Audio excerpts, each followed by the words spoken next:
नमस्कार साथियों, अवनीश कुमार शुक्ल एक बार फिर से स्वागत करता हूं आपका एग्री थिंकर्स के लर्निंग प्लेटफॉर्म पर।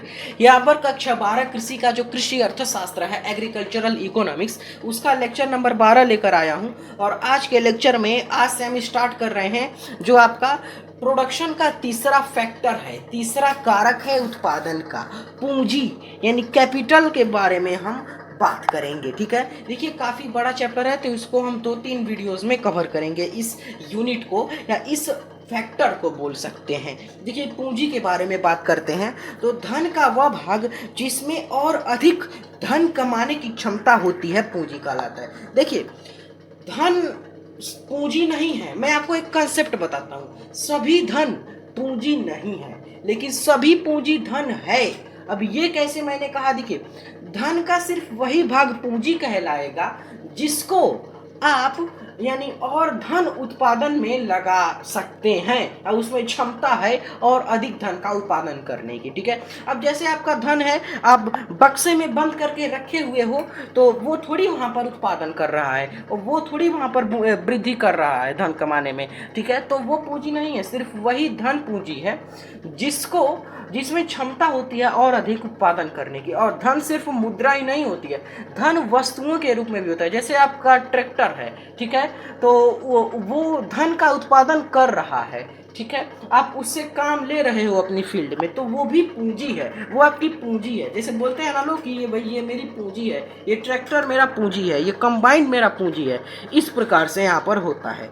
किसान के लिए खुरपा, हल, फावड़ा, ट्रैक्टर, बीज, खाद आदि पूंजी हैं क्योंकि इनकी सहायता से वह खाद्यान्नों का उत्पादन करता है। फिर एक बढ़ई के लिए उसके औजार, यंत्र, कील, लकड़ी आदि पूंजी हैं क्योंकि इनसे वह मेज, कुर्सी इत्यादि बनाता है। तो व्यक्तिगत आपके व्यवसाय के हिसाब से पूंजियां अलग अलग होती हैं। ठीक है, केवल धन ही पूंजी, ठीक है, पूंजी के तत्व, तो ये आपको ध्यान में रखना है कि केवल धन ही पूंजी है। ठीक है, क्योंकि धन जो पूंजी जो है वो धन का ही भाग है।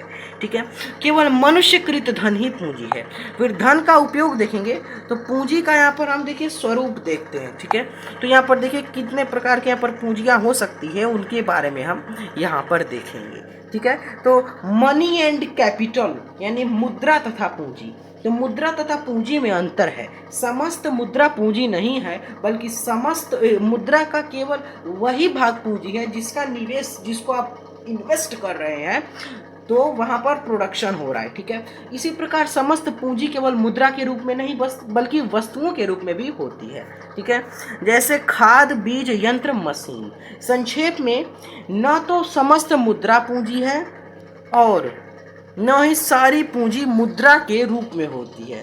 ठीक है, जैसे मैंने आपको एग्जांपल भी दिया था कि ट्रैक्टर भी पूंजी है तो मुद्रा के रूप में थोड़ी है। ठीक है, all money is not capital and all capital is not necessary in form of money. इसका मतलब यही है कि समस्त पूंजी मुद्रा नहीं है और जो पूंजी है ये भी जरूरी नहीं है कि वो मुद्रा के रूप में ही हो। फिर पूंजी और आय में अंतर देखेंगे, difference between capital and income. Okay, तो यहाँ पर हम देखते हैं, यहाँ पर आप लोगों के डिमांड से मैं थोड़ा धीरे धीरे बोल रहा हूँ क्योंकि आप लोगों का डिमांड है कि आपके क्वेश्चन छूट जाते हैं। ठीक है, आप लोग अच्छे से एक्सप्लेन जो है नहीं समझ पाते हो। ठीक है, तो पूंजी तथा आय में अंतर देखेंगे तो साधन तथा साध्य। पूंजी उत्पादन का एक साधन है जबकि आय उत्पादन का साध्य है, अर्थात पूंजी के प्रयोग से आय प्राप्ति होती है। पूंजी का आय, ठीक है, पूंजी आय का केवल एक स्रोत होना। ठीक है, यानी आय के केवल पूंजी से ही प्राप्त धन नहीं होती बल्कि विभिन्न स्रोतों से प्राप्त होती है। सभी जैसे वेतनभोगी कर्मचारी पूंजी के बिना ही अपनी सेवाओं के प्रतिफल के रूप में आय प्राप्त करते हैं। आय व पूंजी का परस्पर संबंध देखेंगे तो आय में से ही बचत प्राप्त, हाँ ठीक है, बचत करने पर प्राप्त होती है। ठीक है, जो पूंजी है, अर्थात आय का वह भाग पूंजी होता है जिसे बचाकर बाद में उत्पादन करने में प्रयोग होता है। इस प्रकार आय पूंजी का साधन है, पूंजी आय का साध्य है। ठीक है, तो आय साधन है, पूंजी साध्य है। इन बातों को आपको एकदम गांठ बांध के रखना है। ठीक है। कोई भी आपको अगर दिक्कतें आए वीडियो में तो आप तुरंत उसको कमेंट कर दीजिए। जैसे किसी स्टूडेंट से कमेंट किया ही था कि सर जो आप जल्दी बोलते हैं इस कारण हम लोग समझ नहीं पाते हैं, तो इसलिए मैंने उस प्रॉब्लम को इस वीडियो से सॉल्व करना स्टार्ट कर दिया है। ठीक है। स्टॉक व प्रवाह यानी स्टॉक एंड फ्लो देखेंगे तो पूंजी एक स्टॉक है जबकि आय एक प्रवाह है। फिशर के शब्दों में पूंजी एक कोष है जबकि आय एक प्रवाह है। पूंजी में धन शामिल है जबकि आय में लाभ। ओके, आगे देखिए यहाँ पर फिर क्या है। ठीक है, यहाँ पर फैन चल रहा है, इस कारण मैं थोड़ा सा तेज अब बोलूँगा। ठीक है, नहीं तो आपको सुनाई ही नहीं देगा। देखिए, पीगू ने पूंजी की तुलना ऐसी झील या जलाशय से की है जिसमें निरंतर अनेक वस्तुएं बचत का परिणाम जो है वो डाली जाती हैं। आय की तुलना इस झील या जलाशय से निकलने वाली प्रवाहों से की जा सकती है। पूंजी तथा धन देखेंगे, कैपिटल एंड वेल्थ। तो धन का वह भाग ही पूंजी है जिसका प्रयोग और धन अधिक उत्पादन में किया जाता है। इस दृष्टि से समस्त पूंजी धन नहीं है, परंतु समस्त धन पूंजी नहीं है। ठीक है, समस्त पूंजी धन है लेकिन समस्त धन पूंजी नहीं है। जैसे मैंने आपको ऊपर उदाहरण भी दिया था बक्से में जो आप पूंजी रख रहे हैं उसका। कोई धन पूंजी तभी होता है जब उसमें ये दो गुण पाए जाते हैं, पहला मनुष्यकृत हो यानी आर्टिफिशियल हो और दूसरा धनोत्पादक हो। ठीक है, इस दृष्टि से समस्त धन पूंजी नहीं है क्योंकि धन तो प्रकृति के उपहार भी शामिल होते हैं उसमें, जबकि पूंजी के अंतर्गत केवल मनुष्यकृत धन ही सम्मिलित किए जाते हैं। उसके बाद से यहाँ पर देखिए क्या है, इसके अतिरिक्त मनुष्यकृत वस्तुएं भी तभी पूंजी कहलाती हैं। कब कहलाती हैं? तब कहलाती हैं जबकि उनका प्रयोग उत्पादन कार्य में किया जाता है। ठीक है, जैसे साइकिल भी पूंजी है। इस प्रकार जब मकान का प्रयोग रहने के लिए किया जाता है तो वह धन होता है, किंतु जब मकान का प्रयोग कारखाने कार्यालय के लिए किया जाता है तब वो पूंजी है। ये बता रहा है कि एक ही वस्तु पूंजी भी हो सकती है, धन भी हो सकती है। जैसे कि आपका घर है, उसमें आप मतलब सिंपली आप और आपकी फैमिली आप लोग रह रहे हैं, तो आप लोग के रहने से थोड़ी वहाँ पर कोई धन उत्पादन हो रहा है, तो उस सिचुएशन में वो सिर्फ धन है आपका मकान। लेकिन आपने मकान को किसी को रेंट पर दे दिया, किराए पर, लगान पर दे दिया, तब वो उस स्थिति में वही मकान आपकी पूंजी बन गया, क्योंकि उससे आपको जो रेंट है, जो लगान है, वहाँ पर आपको मिल रहा है, तो उससे आपको धन उत्पादन हो रहा है। ठीक है, तो ये बात ध्यान में रखेंगे।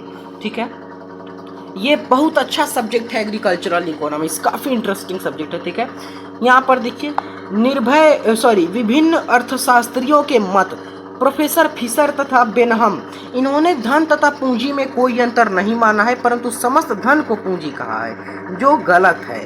ठीक है, हम आपको बता चुके हैं। ठीक है, इसके उन्होंने 3 कारण बताए हैं, बेनहम और जो थे। ठीक है, धन व पूंजी में अंतर केवल मनोवैज्ञानिक है। उन्होंने कहा कि जो वेल्थ और कैपिटल है उसमें सिर्फ साइकोलॉजी ही डिफरेंस है। ठीक है, मनुष्य के पास जितनी भी वस्तुएं हैं उनका धन उत्पादन पर प्रत्यक्ष या अप्रत्यक्ष रूप से प्रभाव पड़ता है। विभिन्न वस्तुएं मनुष्य को निरंतर तुष्टि गुण प्रदान करती हैं। इस मत के विपरीत मार्शल तथा चैपमैन के अनुसार समस्त पूंजी तो धन है किंतु समस्त धन पूंजी नहीं है। यही सही है। ठीक है, अर्थशास्त्र में मुख्य रूप से मार्शल तथा चैपमैन के मत को ही मान्यता प्राप्त है। धन तथा पूंजी में अंतर देखिए, तो देखिए यहाँ पर धन का अर्थ व्यापक है, पूंजी का अर्थ संकुचित है। समस्त धन पूंजी है परंतु समस्त पूंजी धन नहीं। समस्त धन पूंजी है परंतु समस्त पूंजी धन होता है। ठीक है, यहाँ पर अंतर देखिए कि समस्त धन पूंजी नहीं है परंतु समस्त पूंजी धन है। धन में प्रकृति प्रदत्त मानवकृत दोनों वस्तुएं आती हैं, जबकि पूंजी में सिर्फ मानवकृत वस्तुएं आती हैं। ठीक है, धन व पूंजी का अंतर धन के प्रयोग व उद्देश्य पर निर्भर करता है।